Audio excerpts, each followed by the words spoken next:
इस बात की दाम से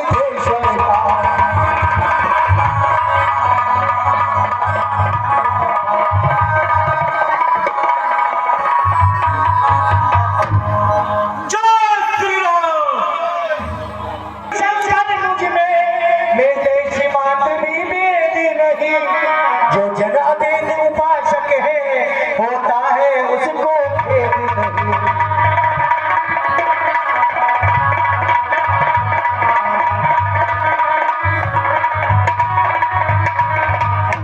श्री रामेश्वर देव का कर पूजन उपचार वानर सेना सहित प्रभु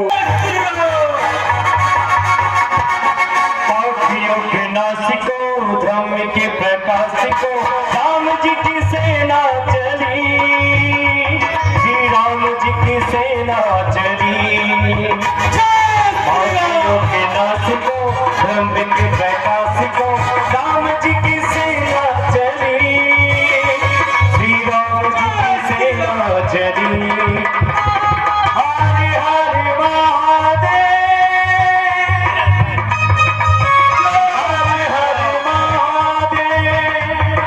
भक्तियों के नाश को दिवस जब बीत गए दो चार। हे कपिपति सुग्रीव, हनुमान, हमें समुद्र पार किए हुए 4 दिन हो गए हैं, पर रावण चुपचाप बैठा है। लंका से हमें न तो कोई दिखाई ही देता है, न कोई हलचल दिखाई देती है। आखिर क्या कारण है? हम यहाँ बैठकर उसका इंतजार कब तक कर सकते हैं? प्रथम विवेक्षण ने कहा, सुनिए कृपा निदान, रावण साधारण नहीं हे सुजान बलवान। हे कृपा निदान, हे प्रभु श्री राम, रावण को साधारण मत समझो।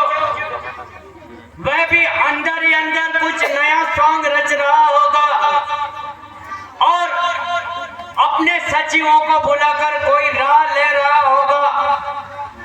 इसलिए प्रभु, मेरी अगर माने और मेरी सलाह है कि उस दुश्मन को थोड़ी मोहलत दी जाए। मोहलत का प्रस्ताव सुन बोल उठे बजरंग, नीति शास्त्र का इस समय छेड़ो नहीं प्रसंग। विभीषण, नीति शास्त्र का प्रसंग मत छेड़ो। 2-4 दिन की मोहलत तो मुझको बहुत खटकती है। सीता माँ की एक घड़ी बरसों की नाई बरसती है। वर्षों और पतियों से रावण का दुख ढहा देंगे। रावण घबरा कर आएगा और माँ सीता को दे जाएगा। बजरंगी की बात सुन बोल उठे कपिराय, जे पाने के लिए है ये भी उचित है उपाय। आप सही कहते हो बजरंग, जे पाने के लिए ये सही उपाय है। फिर भी मेरी असम्मति है, निज दूत प्रथम भेजा जाए, जो मेरी के मन का बल का सारा ही भेद लगा।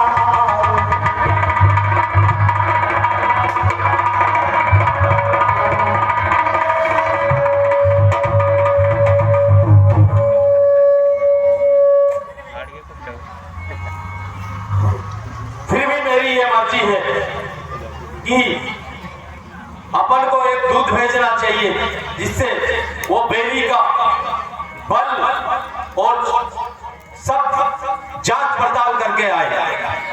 तुम बुद्धिमान हो हनुमान, कहते हो बात ठिकाने की, फिर एक बार बस तुम्हें वहां तकलीफ उठाओ जाने।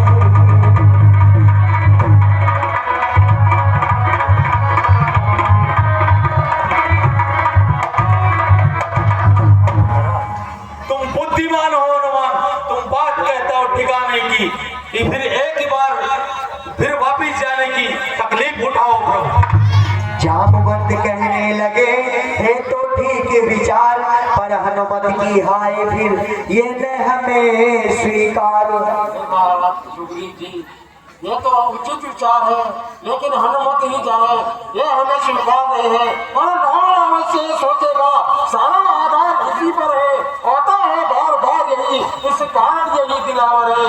हे सुग्रीव जी, हे प्रभु श्री राम, मेरी ही कराई है, और इस बात में भी अंगद को जो समझदार भगवान भी उठे अपना नाम सुन अंगद बल बुद्धि विदाम, प्रस्तुत कोई कर न दे और दूसरा नाम।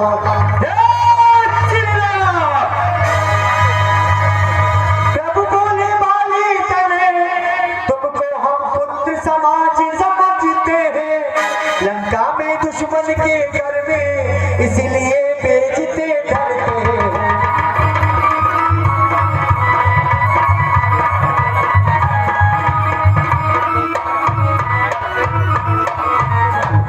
हे बालित ने तुमको हम पुत्र समान समझते हैं, इसलिए लंका में दुश्मन के घर हम भेजने से डरते हैं। और फिर शोभा नहीं देता दूत कार्य, किष्किंधा के युवराज तुम्हें, कपि सेना संचालन का शोभा देता है काम तुम्हें।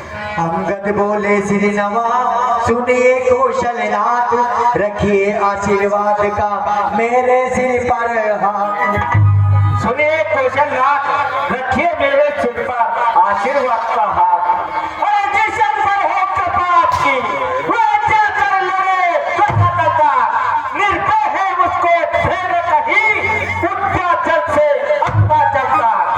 निश्चय ही दांत जमाऊंगा, निश्चय ही दांत जमाऊंगा, मैं रावण की राजधानी पर, प्रभु का प्रताप ही ऐसा है कि पत्थर तेरे जब से हो कार्य जनार्दन का, इससे बढ़कर सम्मान नहीं, युवराज दूत प्रभु का बने तो इसमें घटना है कुछ। मैं भी श्री हनुमत के सम्मान ही सेवा करने को इच्छुक हूँ, है सर्वस्व मेरे आज्ञा दो, मैं लंका नगरी जाने को। अंगद के वचन सुन उठते हुए रघुनाथ, दे विशेष अधिकार बल रखा सिर पर हाथ। जय श्री राम, जय श्री राम। हे बालित ने तुमको हम सब भांति ज्ञानवान, बुद्धिमान और बलवान मानते हैं। अरे तुम जाते जाते मेरी बात सुन जाओ। धर्म नीति कुछ, राजनीति कुछ, बल भी दिखलाते आना, और संभव हो तो सब झगड़ा ही निपटाते आना। अंगद जब जाने लगे पुलकित प्रफुल्लित गात, तभी विभीषण ने कहा सुनो हमारी बात। हे अंगद जी, एक बात हमारी भी सुनिएगा। आज उस निशाचर महापापी रावण को कह देना कि तुझे बारंबार समझाने पर भी तुम्हारे समझ में नहीं आया, और जिसको तुमने लात मारी वह प्रभु श्री राम के चरणों में चला गया, उनका शरणागत हो गया। और अगर फिर भी वह नहीं माना तो उसे समझा देना कि लंका का सर्वनाश होगा।